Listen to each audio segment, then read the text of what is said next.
Hi everyone, it's Elizabeth. Thank you so much for stopping by. Today is April the 10th, 2020, which effectively means that in these parts we've been quarantined with the stay-at-home advisory for the coronavirus, the COVID-19 pandemic, for a month. And they have certainly been highs and lows, and there's been some tough stuff all over the world.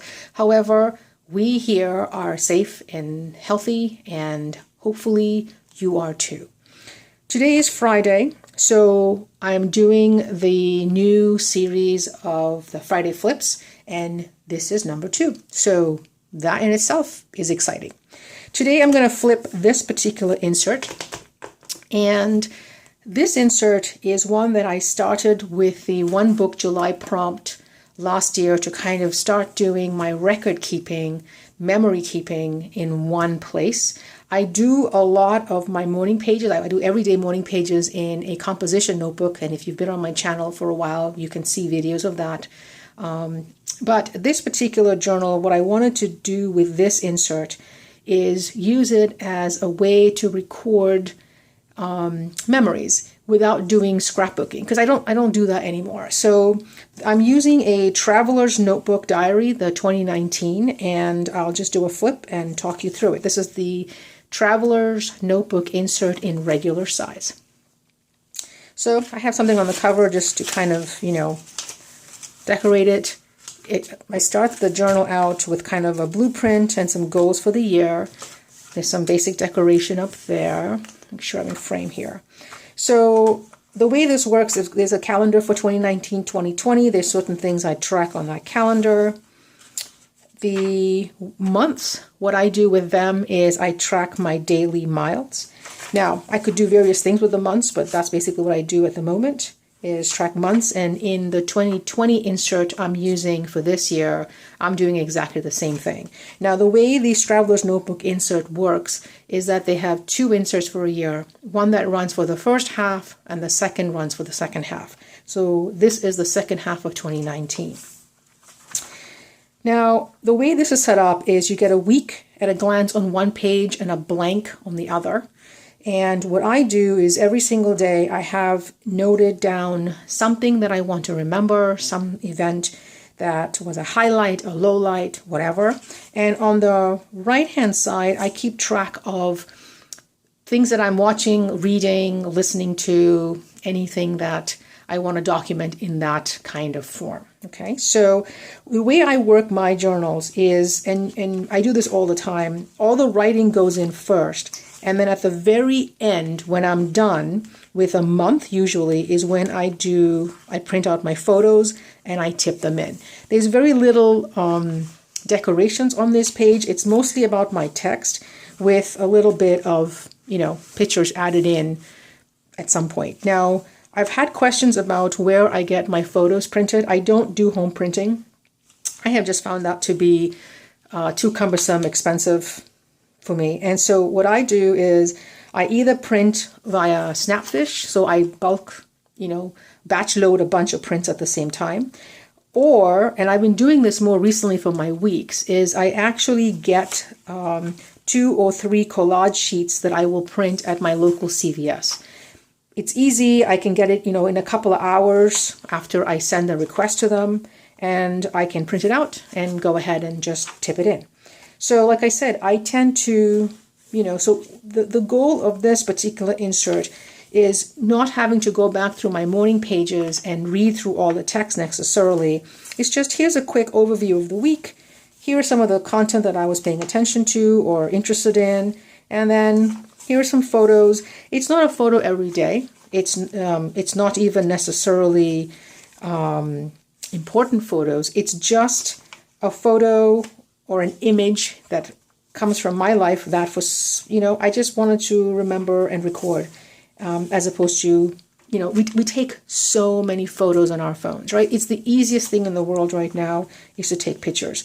The problem is all those pictures, what happens to them? They get stored on memory cards and we never see them again. That's what happens with me once I stop scrapbooking, either electronically or on paper. So what I wanted to do was just be able to have these photos have a place that kind of correlate to the week, a highlight of the week, that, you know, that just reminds me of something that happened that particular week. So here's an example of, you know, a couple of shows that I was watching that I really enjoyed. Just, I print these out directly from the web. I find them on the web and just make a collage out of them and print them out. The washi tape, again, sometimes I put them in ahead of time, sometimes I don't. It all depends on just how much time I have. And, you know, one of the fun things is, you know, we were on a trip to Las Vegas this particular period of time. And even though I have a lot of this documented in a travel journal, it's also fun to have some of the pictures just in this particular week's format. So it's really fun. One of the things I've loved about this is how quickly one can create and fill out a journal. And it does a really great job of capturing a particular, you know, 6 months at a time, and, you know, it's easily done. So I still have to finish this. I just haven't gotten around to it. And basically what this is going to be is so these are the books, my favorite books of last year that I read. I read a lot, and if you look at the link down below, I'll put a link to my Goodreads account if you wanted to just take a look and see more detailed reviews of the books. But these are some of my favorite books that I read last year. I just want to write some of the statistics down for my Goodreads account. And then there's going to be a highlights and lowlights kind of thing about the year here. And that's it. So a quick flip of this particular insert. Like I said, I practice this on a Bujo kind of format. You can take a look on my channel. There'll be links down below to that. And I found that this is such an easy way to keep track every day of something. So the nice thing is, even if you don't, so for example, I have no kids, right? So most people, when they're doing a lot of journaling, it's specifically kid related. And in my case, it's all the other stuff that's going on in my life. And there's things that I do, there's things that I experience, there's movies that I watch. I don't want to lose a lot of that, and I can easily find something here. And if I wanted to find out more specifics about any event or anything that I watched or read, I have a date that I can go back to my Morning Pages book, which are these composition notebooks, and I can go find that page, and in here is specifically details about this, right? So this is just kind of more of a highlight reel, if you will, 6 months at a time. I am loving it. It is so fun and easy to keep up. And I add, you know, stamping. I mean, there's some washi, there's some stamping. It's not about the decorations for me so much as a record. It's a memory keeping record for 6 months, right? In this nice small little book. Okay, so that's the flip for today. I'm currently working on, there'll be flips coming up with some of the other inserts I worked on last year. And this, someone had asked me a question. So I worked in the Travelers regular size inserts for last year. This year I'm working in Travelers Notebook inserts that are larger, my usual size, which is more of a 9x6. And I'm working on one of these inserts right now. So that's what I've got for right now. If you have any questions or comments, please let me know down below. And stay tuned for the next Friday flip, which will be next Friday. See you soon. Bye.